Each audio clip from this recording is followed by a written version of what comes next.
राधे राधे आप सभी को आपके अपने चैनल द कृष्ण ग्लोरी में आपका बहुत बहुत स्वागत है। माता भगवती की कृपा आप सब पर सदैव बनी रहे।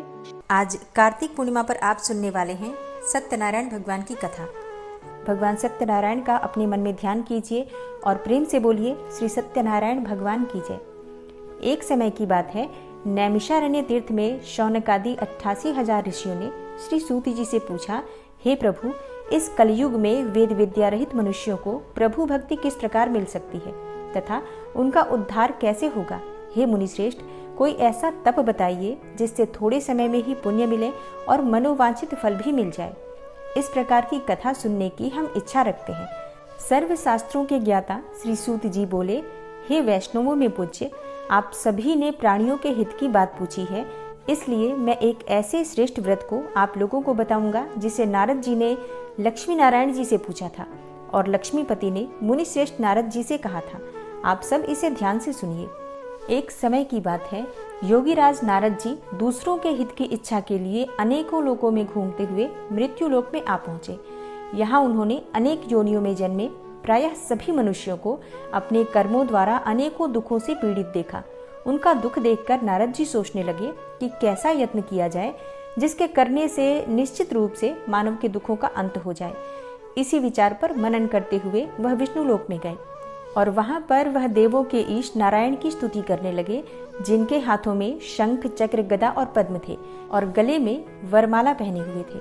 स्तुति करते हुए नारद जी बोले, हे भगवान, आप अत्यंत शक्ति से संपन्न हैं। मन तथा वाणी भी आपको नहीं पा सकती है। निर्गुण स्वरूप सृष्टि के कारण भक्तों के दुख को दूर करने वाले हैं। आपको मेरा नमस्कार है। नारद जी की स्तुति सुनकर भगवान विष्णु बोले, हे मुनिश्रेष्ठ, आपके मन में क्या बात है? आप किस काम के लिए पधारे हैं?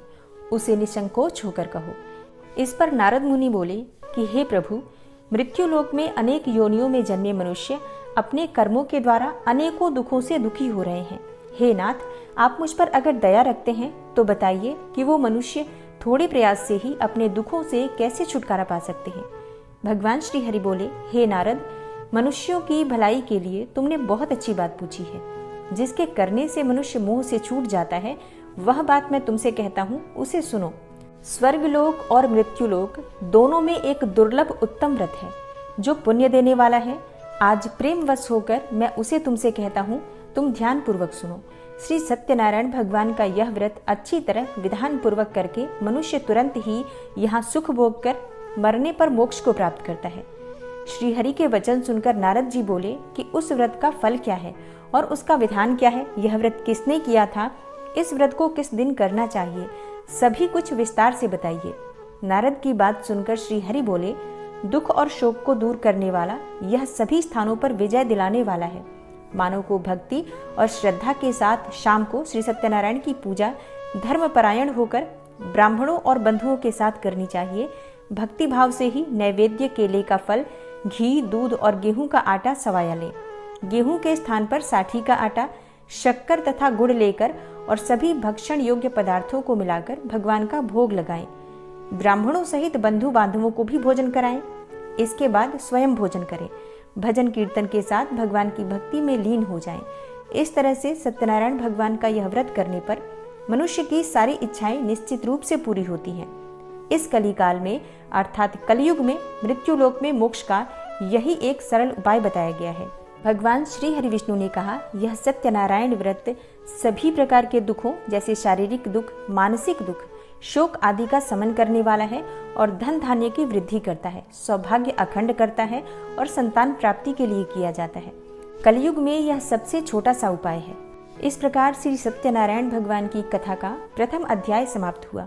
प्रेम से बोलिए श्री सत्यनारायण भगवान की जय। सत्यनारायण व्रत का दूसरा अध्याय। श्री सूत जी बोले, हे द्विजों, अब मैं पुनः पूर्व काल में जिसने इस सत्यनारायण व्रत को किया था उसे भली भांति विस्तार पूर्वक कहूंगा। आप सब ध्यान पूर्वक सुनिए। एक समय की बात है, रमणीय काशी नगरी में कोई अत्यंत निर्धन ब्राह्मण रहता था। भूख और प्यास से व्याकुल होकर वह प्रतिदिन पृथ्वी पर भटकता रहता था।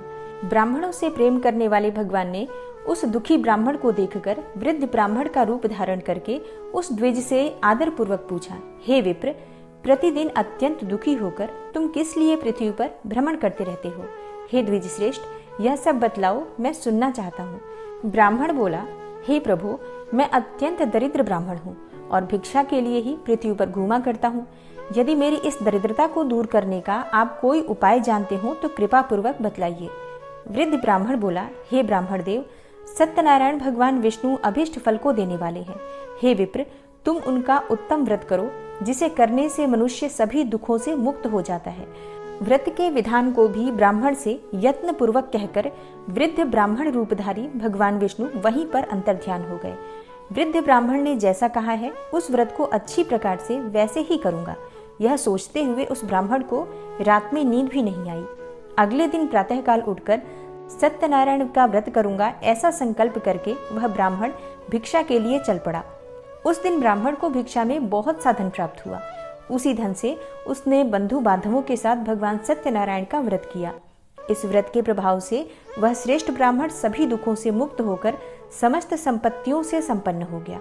उस दिन से लेकर प्रत्येक महीने उसने यह व्रत किया। इस प्रकार सत्यनारायण भगवान के इस व्रत को करके वह समस्त पापों से मुक्त हो गया और उसने दुर्लभ मोक्ष पद को प्राप्त किया। हे विप्र, पृथ्वी पर जब भी कोई मनुष्य श्री सत्यनारायण का व्रत करेगा उसी समय उसके समस्त दुख नष्ट हो जाएंगे। हे ब्राह्मणों, इस प्रकार भगवान नारायण ने महात्मा नारद जी से जो कुछ कहा वह मैंने सब आप लोगों से कह दिया। आगे अब और क्या कहूँ। तब ब्राह्मण बोले, हे मुने, इस पृथ्वी पर उस ब्राह्मण से सुने हुए इस व्रत को और किसने किया? हम वह सब सुनना चाहते हैं। उस व्रत पर हमारी श्रद्धा हो रही है। श्री सूत जी बोले, हे मुनियों, पृथ्वी पर जिसने यह व्रत किया उसे आप लोग सुने। एक बार वह द्विज श्रेष्ठ अपने धन संपत्ति के अनुसार बंधु बांधवों तथा परिवारजनों के साथ व्रत करने के लिए उद्यत हुआ। इसी बीच में एक लकड़हारा वहां आया और लकड़ी बाहर रखकर उस ब्राह्मण के घर गया। प्यास से व्याकुल वह लकड़हारा उस ब्राह्मण को व्रत करता हुआ देखकर प्रणाम करके उससे बोला, हे प्रभु, आप यह क्या कर रहे हैं? इसके करने से किस फल की प्राप्ति होती है, विस्तार पूर्वक मुझसे कहिए। विप्र ने कहा, यह सत्यनारायण का व्रत है जो सभी मनोरथों को प्रदान करने वाला है। उसी के प्रभाव से मुझे यह सब महान धन धान्य आदि प्राप्त हुआ है। जल पीकर तथा प्रसाद ग्रहण करके वह लकड़हारा नगर चला गया। सत्यनारायण देव के लिए मन से ऐसा सोचने लगा कि आज लकड़ी बेचने से जो भी धन प्राप्त होगा उसी धन से भगवान सत्यनारायण का श्रेष्ठ व्रत करूंगा। इस प्रकार मन में चिंतन करता हुआ लकड़ी को मस्तक पर रखकर वह उस सुंदर नगर में गया जहाँ धन संपन्न लोग रहते थे। उस दिन उसने लकड़ी का दुगना मूल्य प्राप्त किया। इसके बाद प्रसन्न हृदय होकर वह पके हुए केले का फल, शक्कर, घी, दूध और गेहूं का चूर्ण सवाया मात्रा में लेकर अपने घर आया। तत्पश्चात उसने अपने बंधु बांधवों को बुलाकर विधि विधान से भगवान श्री सत्यनारायण का व्रत किया और इस व्रत के प्रभाव से वह पुत्र और धन आदि से संपन्न हो गया और इस लोक में अनेकों सुखों का भोग करके अंत में सत्यपुर अर्थात वैकुंठ लोक चला गया। इस प्रकार भगवान सत्यनारायण की कथा का दूसरा अध्याय समाप्त हुआ। तो प्रेम से बोलिए श्री सत्यनारायण भगवान की जय। सत्यनारायण व्रत की कथा का तीसरा अध्याय। श्री सूत जी बोले, हे श्रेष्ठ मुनियों, अब मैं पुनः आगे की कथा कहूँगा, आप लोग ध्यान पूर्वक सुनिए। प्राचीन काल में उल्कामुख नाम का एक राजा रहता था। वह जितेंद्रिय, सत्यवादी तथा अत्यंत बुद्धिमान था। वह विद्वान राजा प्रतिदिन देवालय जाता और ब्राह्मणों को धन देकर संतुष्ट करता था। कमल के समान मुख वाली उसकी धर्मपत्नी शीला विनय एवं सौंदर्य आदि गुणों से संपन्न तथा पतिपरायणा थी। राजा एक दिन अपनी धर्मपत्नी के साथ भद्रशिला नदी के तट पर श्री सत्यनारायण का व्रत कर रहा था। उसी समय व्यापार के लिए अनेक प्रकार की पुष्कल धनराशि से संपन्न एक साधु नाम का बनिया वहां आया। भद्रशिला नदी के तट पर नाव को स्थापित करके और राजा के समीप गया और राजा को उस व्रत में दीक्षित देखकर विनय पूर्वक पूछने लगा। साधु ने कहा, हे राजन, आप भक्ति युक्त चित्त से यह क्या कर रहे हैं? कृपया यह सब मुझे भी बताइए, मैं इसे सुनना चाहता हूँ। राजा बोले, हे साधो, पुत्र आदि की प्राप्ति की कामना से अपने बंधु बांधवों के साथ मैं अतुल तेज संपन्न भगवान विष्णु का व्रत और पूजन कर रहा हूँ। राजा की बात सुनकर साधु ने आदर पूर्वक कहा, हे राजन, इस विषय में आप मुझे सब कुछ विस्तार से बतलाइए। आपके कथनानुसार मैं यह व्रत और पूजन अवश्य करूंगा। मुझे भी कोई संतान नहीं है, इससे अवश्य ही संतान प्राप्त होगी। ऐसा विचार कर वह व्यापार से निवृत्त होकर आनंद पूर्वक अपने घर आया। उसने अपनी भार्या से संतति प्रदान करने वाले इस सत्यव्रत को विस्तार पूर्वक बताया तथा जब मुझे संतान प्राप्त होगी तब मैं इस व्रत को अवश्य करूंगा। इस प्रकार उस साधु ने अपनी भार्या लीलावती से कहा। एक दिन उसकी लीलावती नाम की सती साध्वी भार्या पति के साथ आनंद चित्त से ऋतुकालीन धर्माचरण में प्रवृत्त हुई और भगवान श्री सत्यनारायण की कृपा से उसकी वह भार्या गर्भिणी हुई। 10वें महीने में उससे कन्या रत्न की प्राप्ति हुई और शुक्ल पक्ष के चंद्रमा की भांति यानी दिन प्रतिदिन वह कन्या बढ़ने लगी। उस कन्या का नाम कलावती रखा गया। इसके बाद एक दिन लीलावती ने अपने पति से मधुर वाणी में कहा, आप पूर्व में संकल्पित श्री सत्यनारायण के व्रत को क्यों नहीं कर रहे हैं? साधु बोला, हे प्रिय, इसके विवाह के समय में यह व्रत करूंगा। इस प्रकार अपनी पत्नी को भली भांति आश्वस्त करके वह व्यापार करने के लिए नगर की ओर चला गया। इधर कन्या कलावती अपने पिता के घर में वृद्धि को प्राप्त होने लगी। तदनंतर धर्मज्ञ साधु ने नगर में सखियों के साथ क्रीड़ा करती हुई अपने कन्या को विवाह के योग्य देखकर आपस में मंत्रणा करके कन्या के विवाह के लिए श्रेष्ठ वर की खोज करो ऐसा दूत से कहकर शीघ्र ही उसे भेज दिया। उसकी आज्ञा प्राप्त करके दूत कांचन नामक नगर में गया और वहां से एक वणिक का पुत्र लेकर आया। उस साधु ने उस वणिक के पुत्र को सुंदर और गुणों से संपन्न देखकर अपनी जाति के लोगों तथा बंधु बांधवों के साथ संतुष्ट चित्त होकर विधि विधान से वणिक पुत्र के साथ कन्या का विवाह कर दिया। उस समय वह साधु बनिया दुर्भाग्यवश भगवान का वह उत्तम व्रत करना भूल गया। पूर्व संकल्प के अनुसार विवाह के समय में व्रत न करने के कारण भगवान उस पर रुष्ट हो गए। कुछ समय के पश्चात अपने व्यापार कर्म में कुशल वह साधु बनिया काल की प्रेरणा से अपने दामाद के साथ व्यापार के लिए समुद्र के समीप स्थित रत्नसारपुर नामक सुंदर नगर में गया और अपने श्री संपन्न दामाद के साथ वहां व्यापार करने लगा। उसके बाद में दोनों राजा चंद्रकेतु के रमणीय नगर में गए। उसी समय भगवान श्री सत्यनारायण ने उसे भ्रष्ट प्रतिज्ञ देखकर इसे दारुण कठिन और महान दुख प्राप्त होगा यह श्राप दे दिया। एक दिन एक चोर राजा चंद्रकेतु के धन को चुराकर वहीं आया जहां दोनों वणिक स्थित थे। वह अपने पीछे दौड़ते हुए दूतों को देखकर भयभीत चित्त से धन वहीं छोड़कर शीघ्र ही छिप गया। इसके बाद राजा के दूत वहां आ गए जहां वह साधु वणिक था और वहां राजा के धन को देखकर वे दूत उन दोनों वणिक पुत्रों को बांध कर ले आए और हर्षपूर्वक दौड़ते हुए राजा से बोले, हे प्रभु, हम 2 चोर पकड़ कर लाए हैं, इन्हें देखकर आप आज्ञा दें। राजा की आज्ञा से दोनों शीघ्र ही दृढ़ता पूर्वक बांधकर बिना विचार किए महान कारागार में डाल दिए गए। भगवान सत्यदेव की माया से किसी ने उन दोनों की कोई बात नहीं सुनी और राजा चंद्रकेतु ने उन दोनों का धन भी ले लिया। भगवान के श्राप से वणिक के घर में उसकी भार्या भी अत्यंत दुखित हो गई और उनके घर में जो सारा का सारा धन था वह चोर चुरा ले गया। लीलावती शारीरिक तथा मानसिक पीड़ाओं से युक्त भूख और प्यास से दुखी अन्न की चिंता में दर दर भटकने लगी। कलावती कन्या भी भोजन के लिए इधर उधर प्रतिदिन घूमने लगी। एक दिन भूख से पीड़ित कलावती एक ब्राह्मण के घर गई। वहां जाकर उसने श्री सत्यनारायण के व्रत और पूजन को देखा। वहां बैठकर उसने कथा सुनी और वरदान मांगा। इसके बाद प्रसाद ग्रहण करके वह कुछ रात होने पर घर गई। माता ने कलावती कन्या से प्रेम पूर्वक पूछा, हे पुत्री, रात्रि में तू कहाँ रुक गई थी? तुम्हारे मन में क्या है? कलावती कन्या ने तुरंत माता से कहा, हे माँ, मैंने एक ब्राह्मण के घर में मनोरथ प्रदान करने वाला व्रत देखा है। कन्या की उस बात को सुनकर वह वणिक की भार्या व्रत को करने को उद्यत हुई और प्रसन्न मन से उस साध्वी ने बंधु बांधवों के साथ भगवान श्री सत्यनारायण का व्रत किया तथा इस प्रकार प्रार्थना की, हे भगवान, आप हमारे पति एवं जामाता के अपराध को क्षमा करें। वे दोनों अपने घर शीघ्र ही आ जाएं। इस व्रत से भगवान सत्यनारायण पुनः संतुष्ट हो गए तथा उन्होंने नृपश्रेष्ठ चंद्रकेतु को स्वप्न दिखाया और स्वप्न में कहा, हे नृपश्रेष्ठ, प्रातःकाल दोनों वणिकों को छोड़ दो और वह सारा धन भी दे दो जो तुमने उनसे इस समय ले लिया है, अन्यथा राज्य, धन एवं पुत्र सहित तुम्हारा सर्वनाश कर दूंगा। राजा से स्वप्न में ऐसा कहकर भगवान सत्यनारायण अंतर्ध्यान हो गए। इसके बाद प्रातःकाल राजा ने अपने सभासदों के साथ सभा में बैठकर अपना स्वप्न सुनाया और कहा, दोनों वणिक पुत्रों को शीघ्र ही मुक्त कर दो। राजा की ऐसी बात सुनकर वे राजपुरुष दोनों महाजनों को बंधन मुक्त करके राजा के सामने लाकर विनय पूर्वक बोले, हे महाराज, बेड़ी बंधन से मुक्त करके दोनों वणिक पुत्र लाए गए हैं। इसके बाद दोनों महाराज नृपश्रेष्ठ चंद्रकेतु को प्रणाम करके अपने पूर्व वृतांत का स्मरण करते हुए भय विह्वल हो गए और कुछ बोल न सके। राजा ने वणिक पुत्रों को देखकर आदरपूर्वक कहा, आप लोगों को प्रारब्धवश यह महान दुख प्राप्त हुआ है। इस समय अब कोई भय नहीं है। राजा ने वस्त्र अलंकार देकर उन दोनों वणिक पुत्रों को संतुष्ट किया तथा सामने बुलाकर वाणी द्वारा अत्यधिक आनंदित किया और पहले जो धन लिया था उसे दुगना करके दिया। उसके बाद राजा ने पुनः उनसे कहा, हे साधो, अब आप अपने घर को जाएं। राजा को प्रणाम करके दोनों महावैश्यों ने अपने घर की ओर प्रस्थान किया। इस प्रकार श्री सत्यनारायण भगवान की कथा का तीसरा अध्याय समाप्त हुआ।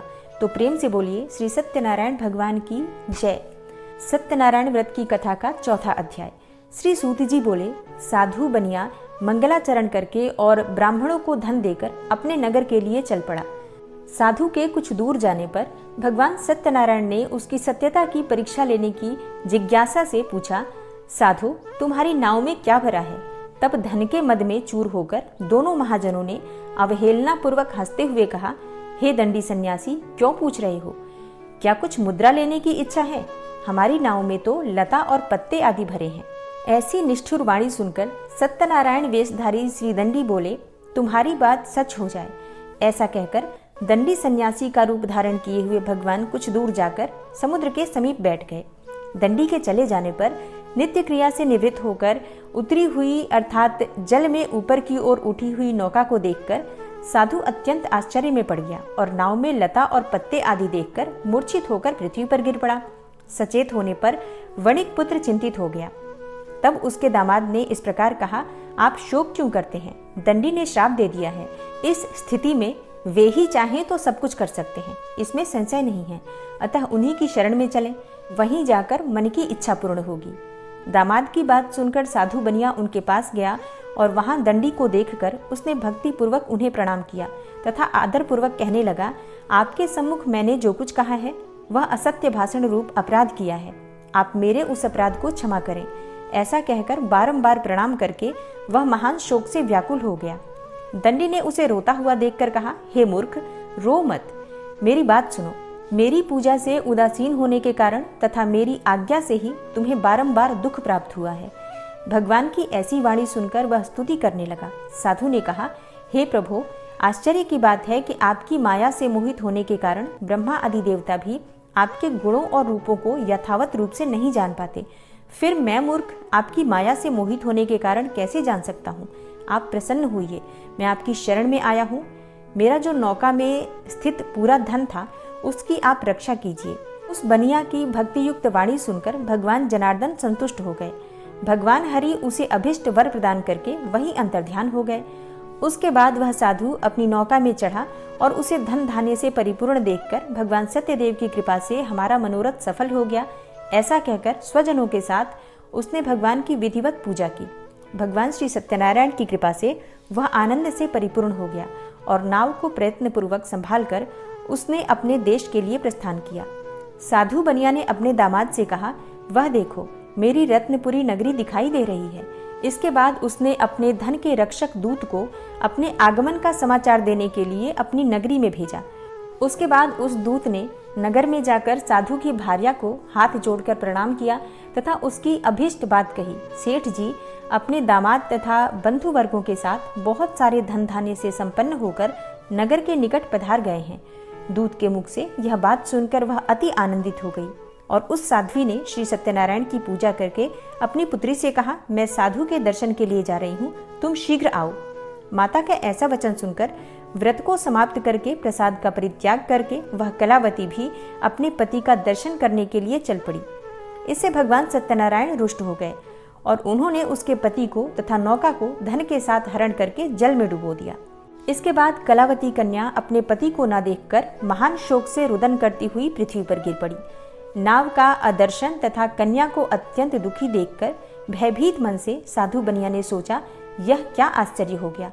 नाव का संचालन करने वाले भी सभी चिंतित हो गए। तदनंतर वह लीलावती भी कन्या को देखकर विह्वल हो गई और अत्यंत दुख से विलाप करती हुई अपने पति से इस प्रकार बोली, अभी अभी नौका के साथ यह कैसे अलक्षित हो गया। न जाने किस देवता की उपेक्षा से वह नौका हरण कर ली गई, अथवा श्री सत्यनारायण का महात्म्य कौन जान सकता है।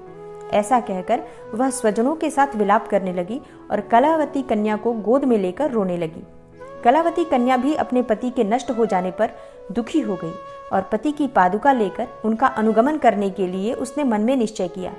कन्या के इस प्रकार के आचरण को देखकर भार्या सहित वह धर्मज्ञ साधु बनिया अत्यंत शोक संतप्त हो गया और सोचने लगा, या तो भगवान सत्यनारायण ने यह अपहरण किया है अथवा हम सभी भगवान सत्यदेव की माया से मोहित हो गए हैं। अपनी धन शक्ति के अनुसार मैं श्री भगवान सत्यनारायण की पूजा करूंगा।